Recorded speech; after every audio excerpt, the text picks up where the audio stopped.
Deja pregunto al Chevy. What do you say? Guess Vortex wants new car? Question mark? Yeah, he wants a Chevy. A Chevy. Yeah. Yeah. Is that common in Australia? Or is it Toyotas? It's Toyotas, man. Yeah. Hell yeah. Crying, whatchamacallit? Motorcycle. Anyway, we are going to be loading in onto Pilsgold. LE. We're here in the bottom of the left-hand corner map, spawning all the way in the bottom of the left-hand corner. The Red Terran player coming down for the land of Chile. We have representing Rebirth Esports. He is not the king, but the crown. And spawning in the top right-hand corner of Pillars of Gold LE, we have the Muta King himself. We have hailing from the land of Mexico, one of, or the best Latin American streamer out there, the best dancer. It is Jimena.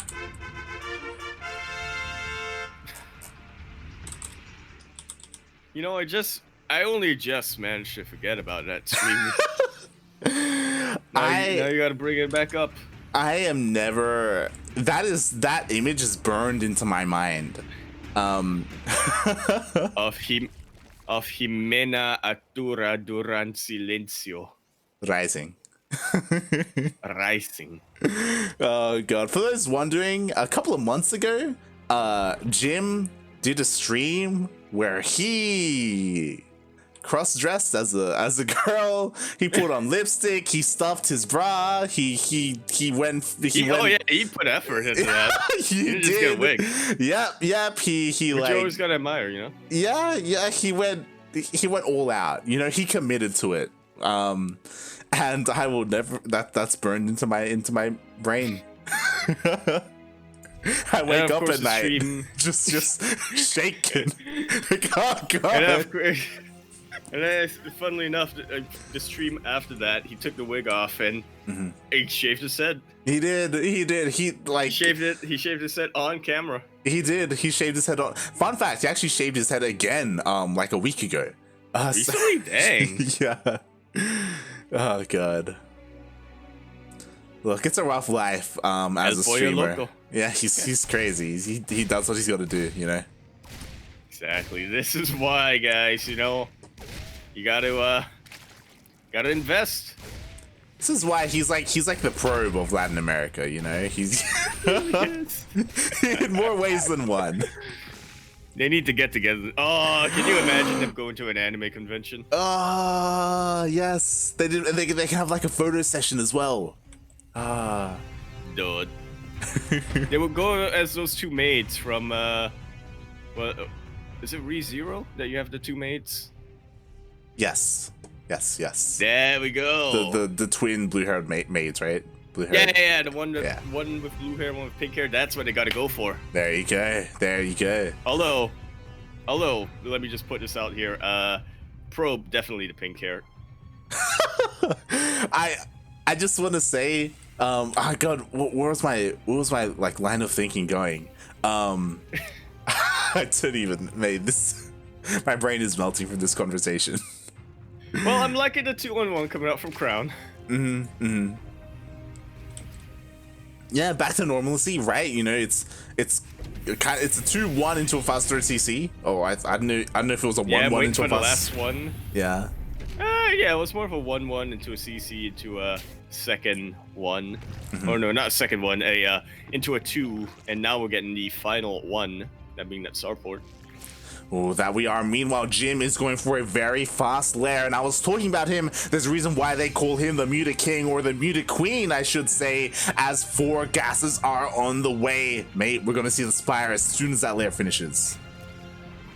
Oh boy, this is gonna be such a seesaw of dynamics. This is like Crown. He is gonna be able to make it across the map quicker with his stim marines. He's gonna be filling up 2 medevacs of them, and trying to take out JimRising with best he can. But the JimRising, those mutas are gonna be able to counter that pretty well. I mean, 16 marines they don't do too well even with Stim against a flock of mutas. Yeah, I mean, it's hard to say, right? Like, if Crown pushes out ASAP with his Stim, like if he hits the Stim timing, it can deal some decent damage, especially against mutas, right? But like, if there are enough queens on the ground, and if the mutas just bypass them and go across the map, like things can get really chaotic really quickly. We'll see how this turns out. I also don't see any legs coming out from JimRising. He is being super greedy. Oh yeah. These two medevacs are gonna hit hard and fast light. Oh god, here we go. The medevacs are going across the map. The Spire is only just about to finish up, but again, there is this timing here for Crown to deal some solid damage because there's so little on the ground. That there really is not. Baneling Dust did finish up, and JimRising is trying to get a bunch of links out, but I'm not convinced it's going to be enough. No armory, I don't think, so these Hellions will have to remain Hellions, but even then, you know, a little bit of extra light damage. Super freaking effective against this. That it is, but you know what? The Banelings are just barely morphing in this fort here already. Ooh, the target fire! And not enough links here to really make a dent into the stimmed Marines. A bunch more Banelings are coming out. It's a very nice target firing once again. Trying to kite this as best he can, and it looks like JimRising is going to barely be able to hold. Ooh. Not losing any not taking any economic damage. None whatsoever, but that was some beautiful micro there by Crown, able to trade as efficiently as he could. But as you said, Jim, he was able to hold on, and now the mutas are on the way. That they are, and this is how the swing of map control really works in a TVZ like this. Like, these mutas are going to be very much uncontested for quite some time. Now, Crown, he did swap the Spire, so he's working a lot on his Widowmine play. Which is absolutely ideal against this, but again, I feel like it's going to come down to the micro, you know. Can Crown split well enough against Banelings? Can JimRising split well enough against Widowmine shots?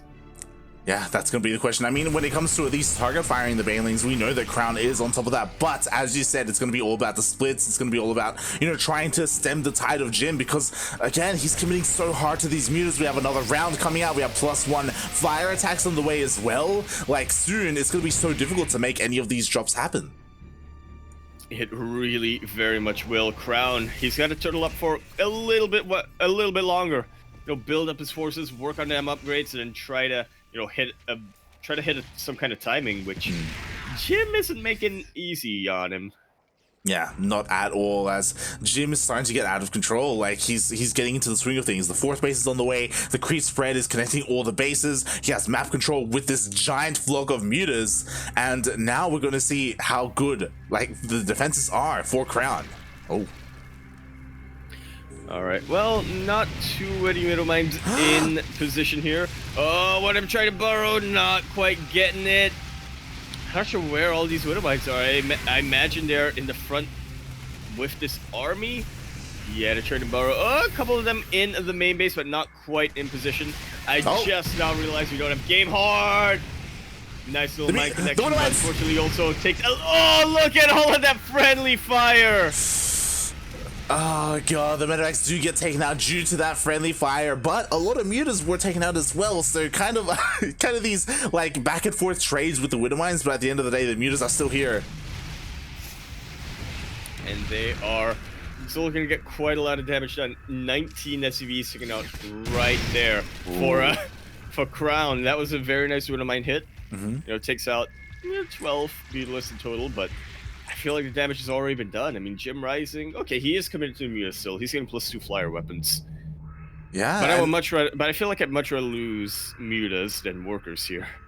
Yeah, like so honestly the defense was pretty good for Crown because he halved the muta count. Like there's 15 mutas out compared to like the 12 that were taken out earlier, so that was really nicely done. And now he's pushing out across the map. The problem is that now he's pushing out with his Widowmines. They're not gonna be at home for defense, and the mutas are looking, they're sharking around to dive into those bases. They are, but they're turning around here trying to, you know, really deal with this bio army. And I will say the one thing that makes me prefer tanks to Widowmines Light is that it's harder to poke around with when you're going with Widowmines, right? You know, with tanks, you poke in with a little bit of small force, and you let the ranged tanks do the rest of the work. With Widow Mines, you have to be, you know, a lot more active, a lot more careful. That you do. They are a little bit more fragile, as we do see JimRising. He's just going for a massive counterattack. Oh, the Widow Mine connection's not the best. Those Balin connections, though, absolutely beautiful. JimRising ain't turning around. He does not want to face all those Marines. He knows he doesn't have any of much of a buffer for him. Goes straight for the base, takes out that CC, and a heck of a lot more SCVs, let me tell you. Oh boy. These medevac's are out of energy light. Yeah, I was about to say earlier, when the move out happened, there was only one medevac, and it's just the one that's almost dead. It's like limping along. It's being held together by duct tape in the sky.